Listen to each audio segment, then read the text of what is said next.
समस्त प्रभु जीशु नाम मो हृदय तरफ आपण मानक नमस्कार जनाए। नमस्कार।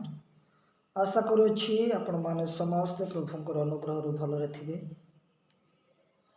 कारण से आमर परमेश्वर अटंती जी अनुग्रह प्रदान करती जीवित मानक मध्य गणना करी आम मानकर समस्त विषय को नियंत्रण करी आम को कढ़ई नियंती से ख्रीष्ट को आम विश्वास करिछु।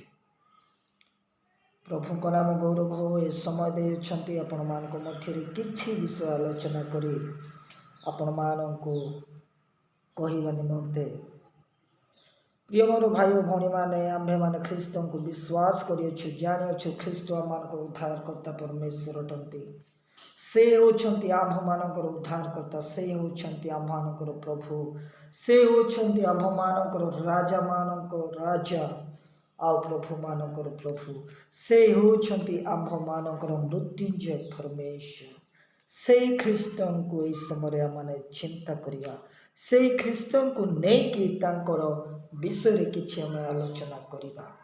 प्रिय बंधुगण, आपण माने जो माने ख्रीष्ट ठारे विश्वास करिछंती आउ जो माने विश्वास करि नाहंती सेमानक मध्यरे आउ जो माने विश्वास करिछंती सेमानक मध्यरे बहुत अंतर अछि, बहुत पार्थक्य ख्रीष्ट को बुझिबा निमंते।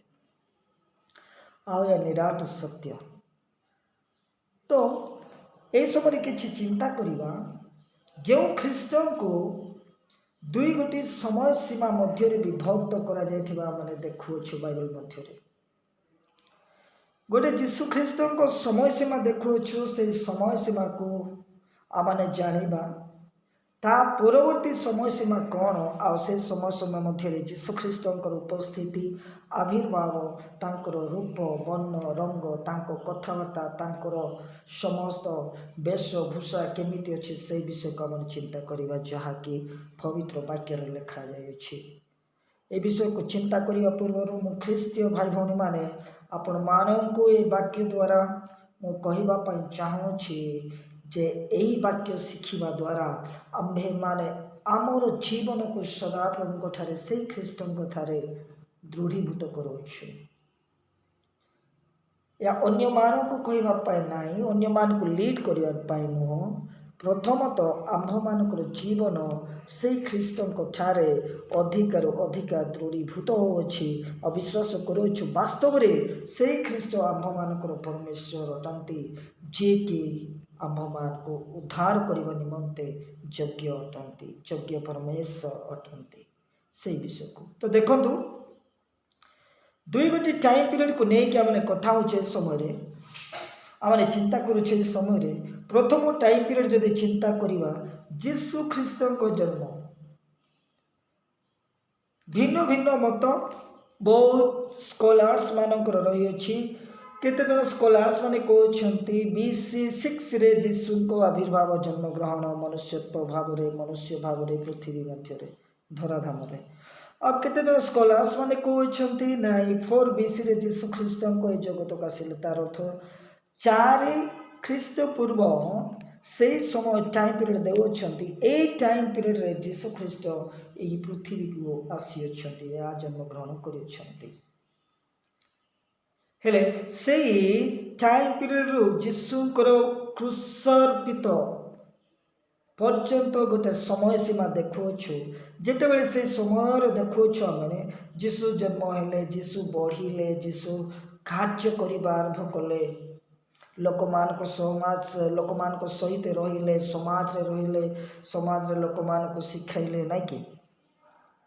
आउ शेष रे समस्त विषय लोक मान कले, शेष रे निजर जीवन को प्रस्तुत हेले, निजर जीवन को क्रूस हत करने निमंते प्रस्तुत होइछन्ति। प्रिय माने आउ से हत कले निज जीवन को, निज शरीर को निजे क्षत विक्षत करिछन्ति।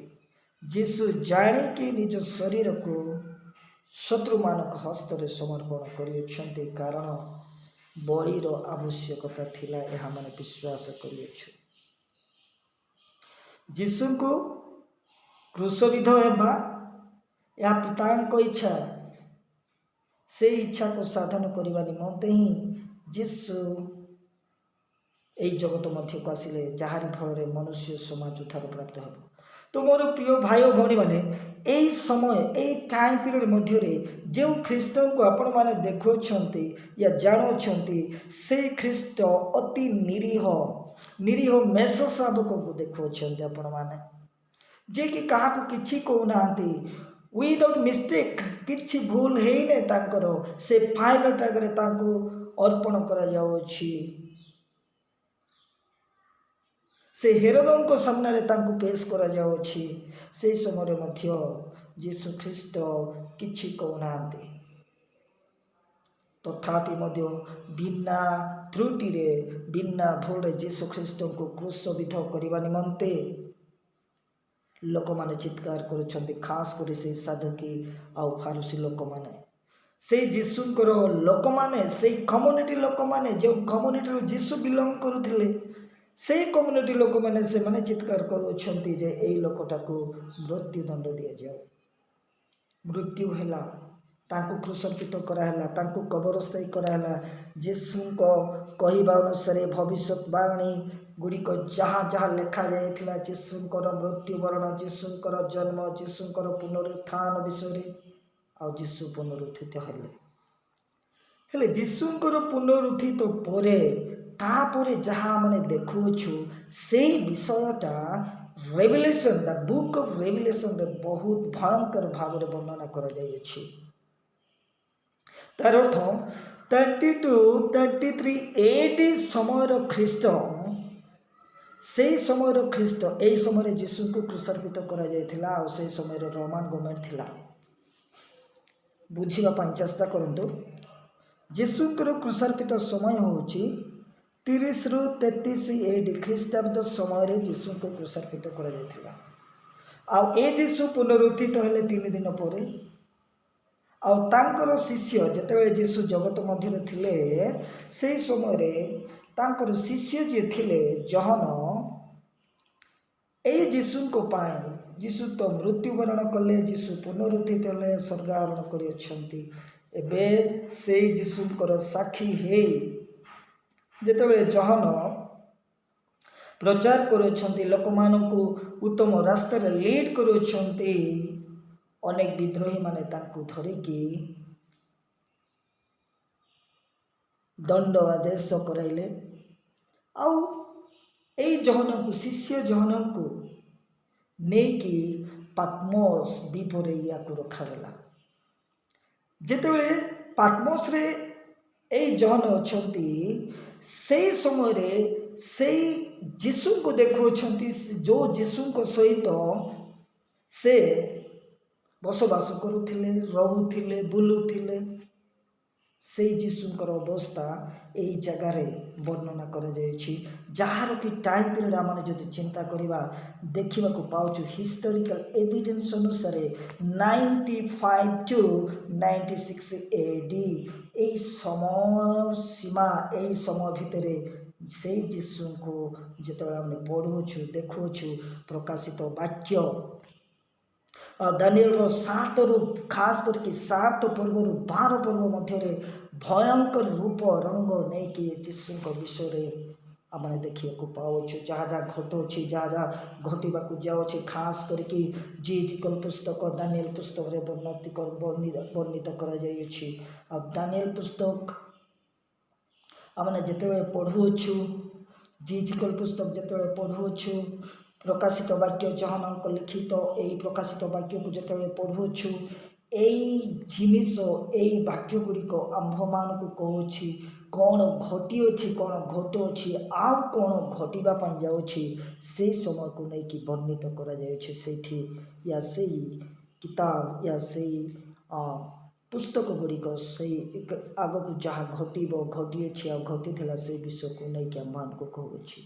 ତ ମୋର ପ୍ରିୟ ଭାଇ, ମୋର କହିବାର କଥା 95 to 96 ଇନ୍ ବିଟୱିନ୍ ଯେଉଁ ଖ୍ରୀଷ୍ଟଙ୍କୁ ଦେଖୁଅଛନ୍ତି, ସେଇ ଖ୍ରୀଷ୍ଟ ଯେତେବେଳେ ମୃତ୍ୟୁବରଣ କରିନଥିଲେ ସେହି ସମୟର ଖ୍ରୀଷ୍ଟ ନୁହନ୍ତି। ଏଠି ଭୟଙ୍କର ରୂପ ନେଇକି ଖ୍ରୀଷ୍ଟ ଅଛନ୍ତି।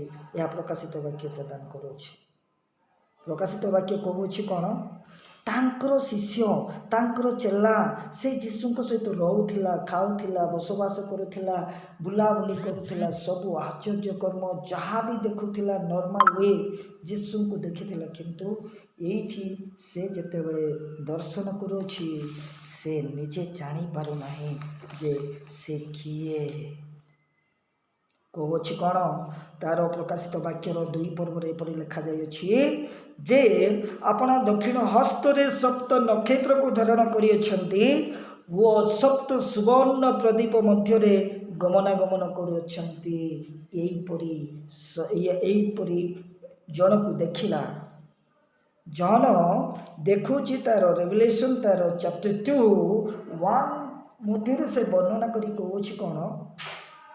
ମୁଁ ଦେଖିଲି ଜଣକୁ, ଆଉ ସେ ଦକ୍ଷିଣ ହସ୍ତରେ କ'ଣ କରିଅଛନ୍ତି? ସପ୍ତ ନକ୍ଷତ୍ରକୁ ଧାରଣ କରିଅଛନ୍ତି, ଆଉ ସେ ସପ୍ତ ସୁବର୍ଣ୍ଣ ପ୍ରଦୀପ ମଧ୍ୟରେ କ'ଣ କରୁଅଛନ୍ତି? ଗମନାଗମନ କରୁଅଛନ୍ତି ବୋଲି କହୁଅଛନ୍ତି ଜହନ। ଆଉ ତଳକୁ ଯଦି ଦେଖିବା ମାନେ ତାର 1 ପର୍ବର 12, 13, 14, 15, 16 ଆଉ 17, 18 ପଦ ଯେତେବେଳେ ଆମେ ପାଠ କରୁଛୁ, ଖାସ କରିକି ଦ ବୁକ୍ ଅଫ୍ ରେଭେଲେସନ ଚାପ୍ଟର 1, ସେଇ ପଦଗୁଡ଼ିକ ଯେତେବେଳେ ଆମେ ପଢ଼ୁଅଛୁ ସେହି ସମୟରେ ଭୟଙ୍କର ରୂପ, ଭୟଙ୍କର ତାଙ୍କର ଭନ୍ନ ବିଷୟରେ, ଭୟଙ୍କର ତାଙ୍କର ସ୍ଥିତି ବିଷୟରେ ସେଠି ବର୍ଣ୍ଣିତ କରାଯାଇଅଛି ପ୍ରିୟମାନେ। ତ ଦେଖନ୍ତୁ କ'ଣ କହୁଛି ଜହନ? କିଏ ମୋ ସହିତ କଥା ହେବା ପାଇଁ ଚାହୁଁଅଛନ୍ତି ଏହା ଦେଖିବା ନିମନ୍ତେ ମୁଁ ବୁଲି ପଡ଼ିଲି। ଯେତେବେଳେ ମୁଁ ବୁଡ଼ି ପଡ଼ିଲି, ଜହନ କହୁଛି କ'ଣ କି ଜଣକୁ ମୁଁ ଦେଖିଲି ମନୁଷ୍ୟ ପୁତ୍ରଙ୍କ ସଦୃଶ ଜଣେ ବ୍ୟକ୍ତି, ଆଉ ସେ କେଉଁଠି ଅଛନ୍ତି ବୋଲି କହୁଛି? ସେହି ସପ୍ତ ପ୍ରଦୀପ ମଧ୍ୟରେ ଉପସ୍ଥିତ ୟା ଉପବିଷ୍ଟ ହୋଇଥିବାର ଜହନ କହୁଛି। ମୋର ଭାଇ, ଯେଉଁ ଖ୍ରୀଷ୍ଟଙ୍କୁ ଗଳିରେ ସମୁଦ୍ରର ସାଇଟ୍ କିନାରାରେ ଏପଟେ ସେପଟେ ଦେଖୁଥିଲେ, ଅତି ଗରିବ ଅବସ୍ଥାରେ ଦେଖୁଥିଲେ, ଏଇଠି ଆମେ କ'ଣ ଦେଖୁଅଛୁ କି ସପ୍ତ ନକ୍ଷତ୍ରକୁ ଧାରଣ କରିଅଛନ୍ତି ଦକ୍ଷିଣ ହସ୍ତରେ। ପୁଣି ସେଇ ଯୀଶୁ କ'ଣ କରୁଅଛନ୍ତି? ସପ୍ତ ସୁବର୍ଣ୍ଣ ପ୍ରଦୀପ ମଧ୍ୟରେ ବସବାସ କରୁଅଛନ୍ତି, ଗମନାଗମନ କରୁଅଛନ୍ତି ବୋଲି ଲେଖାଯାଇଅଛି। ଆଉ କ'ଣ କହୁଛନ୍ତି? ପୁଣି ସେଇ ପ୍ରଦୀପ ଗୁଡ଼ିକର ମଧ୍ୟସ୍ଥଳରେ ମନୁଷ୍ୟ ପୁତ୍ରଙ୍କ ସଦୃଶ ଜଣେ ବ୍ୟକ୍ତି,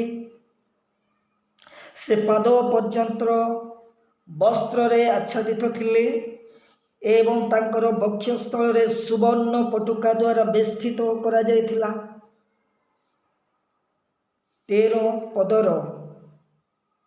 13 ପଦରେ ବର୍ଣ୍ଣିତ କରାଯାଇଛି ତାର ପ୍ରକାଶିତ ବାକ୍ୟ 1 ପର୍ବର 13 ପଦରେ। ପ୍ରିୟ ଭାଇ ଓ ଭଉଣୀ, ଏଇ ଖ୍ରୀଷ୍ଟଙ୍କୁ ଆପଣମାନେ ପାଇଅଛନ୍ତି। 14 ପଦରେ କ'ଣ କରାଯାଉଛି? ଯୀଶୁଙ୍କ ମସ୍ତକ, ସେଇ ହତ ହୋଇଥିବା ଖ୍ରୀଷ୍ଟଙ୍କ ମସ୍ତକ ହିମତୁଲ୍ୟ ଶୁଭ୍ର ଓ କେଶ ଲୋମ ପରି ଶୁକ୍ଳବର୍ଣ୍ଣ, ଆଉ ତାହାଙ୍କ ଚକ୍ଷୁ ପ୍ରଜ୍ୱଳିତ ଅଗ୍ନିଶିଖା ସଦୃଶ। ତଳକୁ ଯଦି ପଢ଼ିବା ସେଠି ଲେଖାଯାଇଛି କ'ଣ? ତାହାଙ୍କ ପାଦ ଭାଟିରେ ପରିଷ୍କୃତ ଉଜ୍ଜଳ ପିତ୍ତଳ ତୁଲ୍ୟ ଓ ତାହାଙ୍କ ସ୍ୱର ମହାନ ଗର୍ଜନ, ଯେପରି ମେଘ ଗର୍ଜନ କରୁଅଛି ସେହିପରି ତାଙ୍କର ଗର୍ଜନକୁ ଆମେ ଦେଖିବା ପାଇଁ ପାଉଛୁ। 16 ପଦଟା କ'ଣ କହୁଛି? ସେ ଆପଣା ଦକ୍ଷିଣ ହସ୍ତରେ ସପ୍ତ ନକ୍ଷତ୍ର ଧାରଣ କରିଥିଲେ, ତାହାଙ୍କ ମୁଖରୁ ତୀକ୍ଷ୍ଣ 2 ଧାର ଖଡ୍ଗ ପୁଣି ନିର୍ଗତ ହେଉଅଛି। ପ୍ରିୟମାନେ, ଏହି ପ୍ରକାର ଭୟଙ୍କର ଖ୍ରୀଷ୍ଟଙ୍କର ରୂପ, ଯେଉଁ ଖ୍ରୀଷ୍ଟଙ୍କୁ ଲୋକମାନେ ଅତି ସାଧାରଣ ଭାବିକି ତାଙ୍କୁ କ୍ରୁଶରେ ଟଙ୍ଗାଉଛନ୍ତି, ତାଙ୍କୁ ଚାପୁଡ଼ ମାରୁଛନ୍ତି, ତାଙ୍କୁ ଛେପ ପକାଉଛନ୍ତି, ତାଙ୍କର ବସ୍ତ୍ରକୁ ହରଣ କରୁଛନ୍ତି, ଛିନ୍ନ ଭିନ୍ନ କରୁଛନ୍ତି, ତାଙ୍କ ଶରୀରକୁ ଛିନ୍ନ ଭିନ୍ନ କରୁଛନ୍ତି। ସେହି ସମୟ ଥିଲା ସେ 30 to 33 AD ସମୟ ସୀମା ଭିତରେ ଖ୍ରୀଷ୍ଟ ନିଜକୁ ସମର୍ପଣ କରିଅଛନ୍ତି ଆଉ ସେ ଦୁଃଖ ଭୋଗ କରିଅଛନ୍ତି ସେ ସମୟ ମଧ୍ୟରେ। କିନ୍ତୁ ଯେତେବେଳେ ଜହନ ଦର୍ଶନ କରୁଅଛନ୍ତି ସେହି ଯୀଶୁଙ୍କୁ ସେ ଦେଖି ପାରୁନାହାନ୍ତି। ଏହି ପ୍ରକାର ଯୀଶୁଙ୍କୁ ସେ କେବେ ଜାଣିନଥିଲେ, ଯେଉଁ ଯୀଶୁକୁ ଅତି ନିରୀହ ଥିଲେ, ଅତ୍ୟନ୍ତ ନିରୀହ ଥିଲେ, କାହାକୁ କିଛି କହୁନଥିଲେ, ଲୋକମାନଙ୍କୁ ସାହାଯ୍ୟ କରୁଥିଲେ, ଶିକ୍ଷା ଦେଉଥିଲେ। କିଏ ଯଦି ଏଇ ଗାଲରେ ମାରିବ ଅନ୍ୟ ଗାଲ ଦେଖାଇ ଦିଅ। ଏଇଠି ତ ଭୟଙ୍କର ରୂପ ଦେଖାଯାଉଛି ଯୀଶୁଙ୍କର। ଆଉ ଦେଖନ୍ତୁ ଆଗକୁ ଲେଖାଯାଇଛି, କ'ଣ ଲେଖାଯାଇଛି ପ୍ରିୟମାନେ, ଆଉ ତାହାଙ୍କ ମୁଖ ମଧ୍ୟାହ୍ନକାଳୀନ ସୂର୍ଯ୍ୟ ପରି ତେଜମୟ। ମଧ୍ୟାହ୍ନକାଳୀନ ସୂର୍ଯ୍ୟକୁ କେହି ମଧ୍ୟ ଦେଖିପାରିବେ ନାହିଁ। ଆମେମାନେ ସମସ୍ତେ ମନୁଷ୍ୟ ଜାତି ବହୁତ କଷ୍ଟକର ହେଇଥାଏ ମଧ୍ୟାହ୍ନକାଳୀନ ସୂର୍ଯ୍ୟକୁ ଦେଖିବା ପାଇଁ। 1 ମିନିଟ୍ ଆମେ ଦେଖିକି ଚାହିଁ ରହିପାରିବା ନାହିଁ। ଆଉ ଏଇ ପ୍ରଭୁଙ୍କର ମୁଖ, ଯାହାକୁ ଆପଣମାନେ ବିଶ୍ୱାସ କରିଅଛନ୍ତି ଆପଣଙ୍କର ଉଦ୍ଧାରକର୍ତ୍ତା, ଯାହାକୁ ମୁଁ ବିଶ୍ୱାସ କରିଅଛି ମୋର ଉଦ୍ଧାରକର୍ତ୍ତା ବୋଲି, ତାଙ୍କର ମୁଖ ମଧ୍ୟାହ୍ନକାଳୀନ ସୂର୍ଯ୍ୟ ପରି ଅତ୍ୟନ୍ତ ତେଜମୟ। କିଏ ମଧ୍ୟ ତାହାଙ୍କୁ ଦେଖିବା ଭୟଙ୍କର କଷ୍ଟ, ତାହାଙ୍କୁ ଦେଖିବା ସାଧାରଣ ହେଇନଥାଏ। 17 ପଦ କହୁଅଛି କ'ଣ, କହୁଅଛି କ'ଣ, ତାହାଙ୍କୁ ଦେଖି ମୁଁ ମୃତ ପରି ତାହାଙ୍କ ପାଦ ତଳେ ପଡ଼ିଗଲି, ମୁଁ ଚିହ୍ନି ପାରିଲି ନାହିଁ। ଏହି ପ୍ରକାର ରୂପ ରେଖା ସେଇ ଯୀଶୁଙ୍କୁ ନେଇକି ଯାହା ବର୍ଣ୍ଣିତ କରୁଅଛନ୍ତି ଜହନ, ଯାହାଙ୍କ ସହିତ ମୁଁ ରହୁଥିଲି। ଏହି ପ୍ରକାର ରୂପରେଖା ମୁଁ କେବେ ଦେଖିନଥିଲି, କିନ୍ତୁ ମୁଁ ଯେତେବେଳେ ତାହାଙ୍କୁ ଦେଖିଲି ଏହି ପ୍ରକାର ଅବସ୍ଥାରେ ଅଛନ୍ତି, ଏହି ପ୍ରକାର କ୍ରୋଧାନ୍ୱିତ ଭାବରେ ଅଛନ୍ତି। ତାଙ୍କ ଚକ୍ଷୁ ଯୁଗଳରୁ ପ୍ରଜ୍ୱଳିତ ଅଗ୍ନିଶିଖା ପ୍ରଜ୍ୱଳିତ ହେଉଅଛି, ତାଙ୍କ ମୁଖରୁ 2 ଧାର ଖड्ग ନିର୍ଗତ ହେଉଅଛି, ତାଙ୍କର ପାଦ ଦ୍ୱୟ ପିତ୍ତଳ ଭାଟିର ନ୍ୟାୟ ତୁଲ୍ୟ ହୋଇଯାଇଅଛି। ସେହି ପ୍ରକାର ଖ୍ରୀଷ୍ଟଙ୍କୁ ଦେଖିବା ପାଇଁ ଜହନ ସାହସ କଲେ ନାହିଁ। ସେଥିପାଇଁ ସେ କହୁଛନ୍ତି, ତାହାଙ୍କୁ ଦେଖି ମୁଁ କ'ଣ କଲି, ମୃତ ପରି ମୁଁ ପଡ଼ିକି ରହିଲି ତାଙ୍କ ପାଦ ତଳେ। ଆଉ 18 ପଦ କହୁଅଛି, ପ୍ରିୟ ଭାଇ ଓ ଭଉଣୀମାନେ, ଆଉ ତାଙ୍କେ ମୋତେ କ'ଣ କହୁଛନ୍ତି, ପ୍ରିୟ ଭାଇମାନେ ଶୁଣନ୍ତୁ, ଭଉଣୀମାନେ ଶୁଣନ୍ତୁ। 18 ପଦ ତାର ପ୍ରକାଶିତ ବାକ୍ୟର 2:1-18 ପଦ କହୁଅଛି, ଯୀଶୁ କହୁଛନ୍ତି ସେଇ ଜହନକୁ, ଆମ୍ଭେ ପ୍ରଥମ ଓ ଶେଷ, ପୁଣି ସ୍ୱୟଂଜୀବୀ, ଆମ୍ଭେ ମୃତ ହେଲୁ, ଆଉ ଦେଖ ଆମ୍ଭେ ଯୁଗେ ଯୁଗେ ଜୀବିତ ଅଟୁ। ଆମ୍ଭର ହସ୍ତରେ ମୃତ୍ୟୁ ଓ ପାତାଳର ଚାବି ରହିଅଛି। ଏଇ ଖ୍ରୀଷ୍ଟଙ୍କୁ ଲୋକମାନେ ପରିହାସ କରନ୍ତି। ଯେତେବେଳେ ଯେଶାୟା ପୁସ୍ତକ ତାର 6 ପର୍ବରେ ଯଦି ଆମେ ଅଧ୍ୟୟନ କରୁଅଛୁ, ସେଇଠି ଆମେ ଆହୁରି ଭୟଙ୍କର ରୂପରେଖାକୁ ଆମେ ଦେଖିବାକୁ ପାଉଛୁ। କ'ଣ ଦେଖିବାକୁ ପାଉଛୁ, ଯେ ସଦାପ୍ରଭୁଙ୍କ ସିଂହାସନ ମଧ୍ୟରେ ରହିଅଛି, ଆଉ ସେଇ ସିଂହାସନର ଚାରିପାର୍ଶ୍ୱରେ 24 ପ୍ରାଚୀନମାନେ ଅଛନ୍ତି। 24 ପ୍ରାଚୀନମାନେ ବସିଅଛନ୍ତି, ଆଉ ସରାଫ କିରୁବ ଦୂତମାନେ ଅହରହ ପ୍ରଶଂସା ଗୌରବ କରୁଅଛନ୍ତି। ଏହିପରି ଭୟାନକ ପ୍ରଭୁଙ୍କୁ ଆମେ ଯେଶାୟା ପୁସ୍ତକରେ ବର୍ଣ୍ଣିତ ହୋଇଥିବା ବିଷୟକୁ ଦେଖିବା ପାଇଁ ପାଉଛୁ।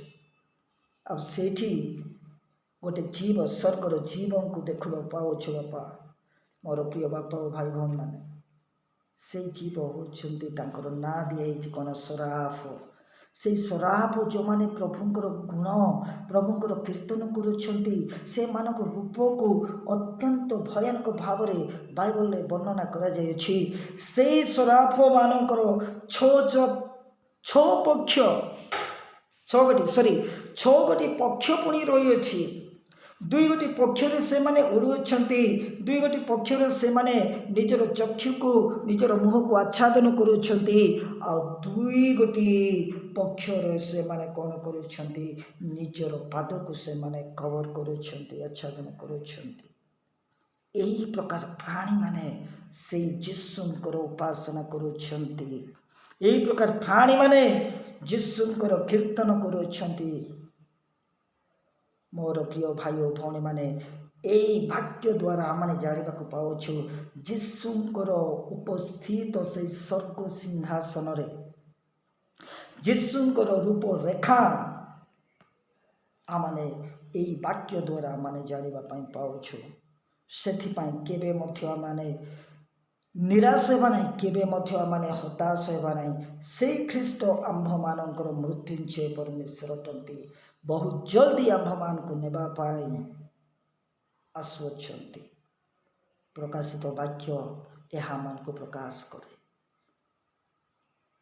किंतु ता पूर्व जिते आमने ख्रीष्ट विषय रे भिन्न भिन्न लोक मानकर मत को आम देखा पाऊँ जाना पाऊँ खास करी 4 गोटी गॉस्पेल्स 4 गॉस्पेल्स माथ्यू लिखिछंती तांकर व्यू अनुसार से प्रेजेंट कले ख्रीष्ट को। मार्क निजर व्यू तांकर चिंता अनुसार प्रेजेंट करुछंती ख्रीष्ट को। लुक तांकर हिसाब रे प्रेजेंट करिछंती आउ जहन तांको बुझिबा अनुसार तांको अनुभव जहाँ करिछंती तांके जहाँ देखिछंती से अनुसार ख्रीष्ट को से उपस्थापन करुछंती। मोर प्रिय भाई और भौणी माने तो माथ्यू जितेबाला जीशु को देखुंती माथ्यू को दृष्टि रे जीशु ख्रीष्ट जड़े लायन सिंह सदृश से वर्णना करुछंती। माथ्यू पुस्तक रे माथ्यू को विचार माथ्यू को उपस्थापना जीशु को नहीं कि कहउछंती कौन he is the lion of Judah. और जिते मार्क पाखक आउछु मार्क कौन कहउछंती मार्क कहउछंती कौन से गोटे बलद सदृश जीशु को वर्णना करुछंती। He is the suffering servant he suffer a lot.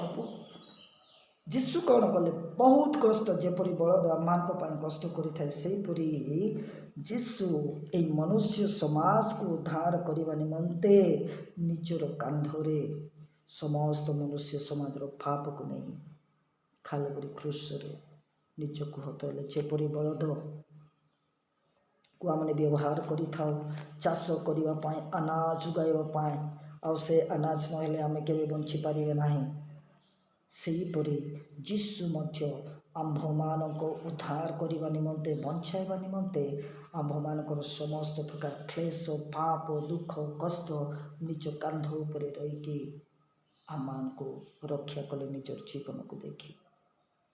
आते लुक लिखित सुसमाचार को जाऊँ लुक जड़े बहुत बड़ शिक्षित जड़े फिजिकल डॉक्टर अच्छा से जीशु को प्रेजेंट करुँच से कहते कौन कंप्लीटली ह्यूमन बीइंग मेरेमेन संपूर्ण भाव 100% से जीशु ख्रीष्ट मनुष्य रूप थे।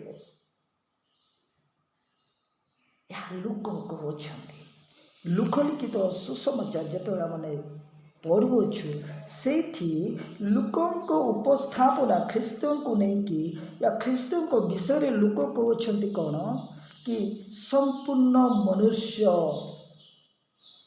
किंतु ख्रीस्टियन लोक मैंने अच्छी विश्वास करने कष्ट हो जानापी कष्ट हो।